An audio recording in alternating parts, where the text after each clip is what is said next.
First Call Parlay. We got 3 picks for you. Wilbon, you're up first. You got Şengün scoring 20 or more points. Why? He better score more than 20 points. He was 6 of 19 in game 1, and he scored 19 points.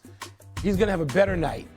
He better have 12, 13 field goals. If they're going to win this game and even the series, Şengün's going to have to score. We don't know how effective Kevin Durant will be if he's out there. If you said 25, I would take that. Okay, Perk, you're going with Şengün too here. A prop, grabbing 9 or more boards.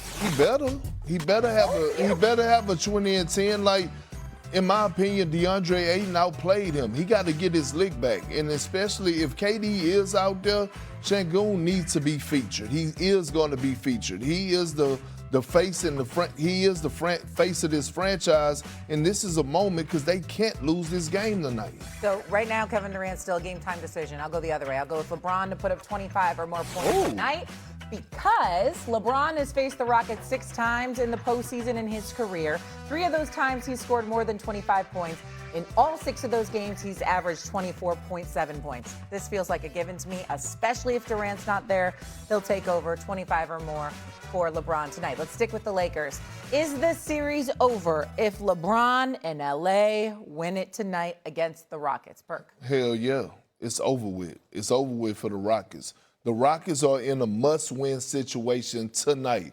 If they go down 0-2 to a LeBron-led team, the way that these vets showed that they could play Luka, Marcus Smart, DeAndre Ayton, who, by the way, was on Phoenix Suns finals team as the center. The Rockets are dead bird tall grass, because Braun is going to go down to Houston and get one of those games, 3 or 4.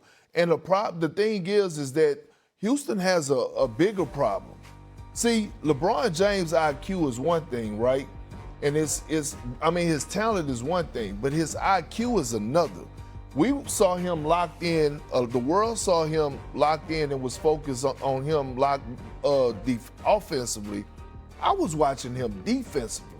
And when he gets to be in that back line and talking and communicating, their game plan is fit to beat the Rockets. And I don't know if the Rockets have the answer, meaning they're going to continue to pack the paint, and the Rockets got to make jump shots. And outside of Reed Shepherd and possibly KD, if he come back, we don't trust the Rockets, because history in the regular season tells us so. They're one of the worst three-point shooting teams in the entire NBA. And not a good clutch time team if this comes down to it. Look, if KD doesn't play, or if KD is reduced because of this knee injury, they're done.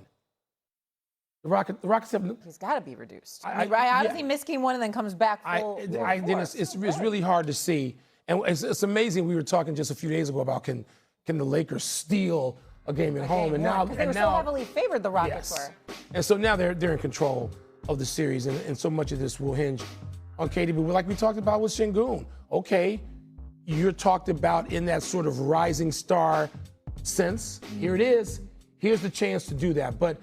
Man, who knows? Game time. I guess literally, Shay, we're talking about game time for KD. But yeah, if the Lakers win tonight, you can put a wrap on this thing. Okay. I believe the Lakers, once they go up 2-0, have advanced every time that has happened in history. Let's recap, though. We got Şengün going for 20 or more points and grabbing 9 or more boards. Also, we have LeBron putting up 25 or more points tonight against the Rockets. If you agree with those picks, head over to DraftKings Sportsbook for the first call parlay. It's priced at plus 490 odds. Go get it. It's a winner. That's a winner right there. Durant, a game-time decision. Alan, what do the Lakers need from LeBron James if they're going to take a commanding 2-0 lead? Well, more of the same of what he did in game 1, which is not as much scoring with 19 points, the facilitating, the passing. It helps, of course, that they did not want to guard Luke Kennard, who went crazy in that game, knocking down threes. They got a good game from Ayton as well.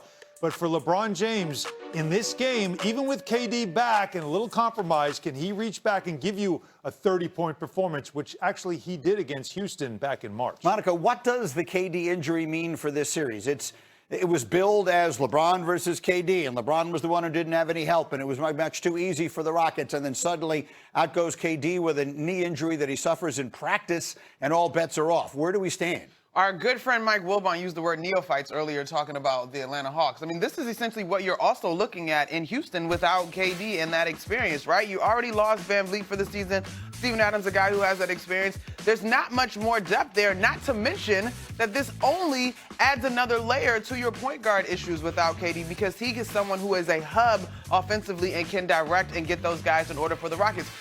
I'm not going to put it out of the realm of possibility for something to happen because, to Han's point, you're asking a lot of LeBron James in a series, which is a shortened time period. But if there's no KD, I don't think the Houston's going to get out of this. Yeah, KD's still listed as questionable for the game. Now, again, it's a knee contusion, right? So they're saying he can play through the pain. The problem is his mobility. And that's what they're worried about. Will he have the ability to play defense? Will he have the ability to get open in a playoff game against tougher defense? So that's something to watch. But if you're him, you know you've got to play in this game. These two have only ever met in the finals when it comes to the postseason because they played in opposite conferences for most of their careers. So we're looking forward to one more, head-to-head between these two guys. Yeah. So far, we haven't had the chance to get it. And as far as the time is concerned, the time frame, the schedule makers did them a little bit of a favor. Did LeBron a little bit of a favor, right? They play Saturday, then not till Tuesday, then not till Friday. So lots of time off for his 41-year-old body to sort of get itself back together. By his own admission, it takes him a little bit longer to get warmed up these days. So, yes, that is fortuitous to him, but in the same breath, it is for KD as well if the Houston can avoid getting into a hole that they cannot get out of. Yeah, he can get into the cryo chamber one day and then get a practice in the next day and still play.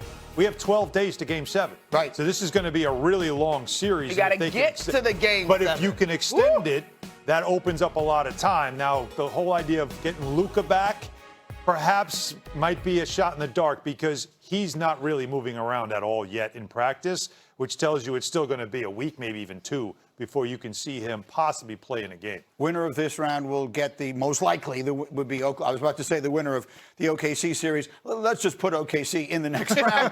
So the winner of this one will get OKC in the next round. We'll see how that turns out. More hoops as we... And the Lakers, Houston failing to reach 100 points in Game 1. How do they generate more offense in Game 2 tonight, especially if they don't have KD for another game? Well, one, they got to hang their hats on the defensive side and get back to their identity and getting stops. But number two, they got to go run their offense through Alfred Sengun and hope that they can make shots Alfred Sengun is one of the most promising bigs that we have in the game for its upside, and they got to continue to feed him. But overall, they got to get it done collectively. From Tari Eason, getting stops, getting out in transition and running. Their defense got to transition to their offense and easy buckets. That's the only way that they're going to have a shot to win in this game without Kevin Durant. Speaking of promising bigs in the Western Conference, I think Victor Wembanyama checks that box as well. An impressive playoff debut. This his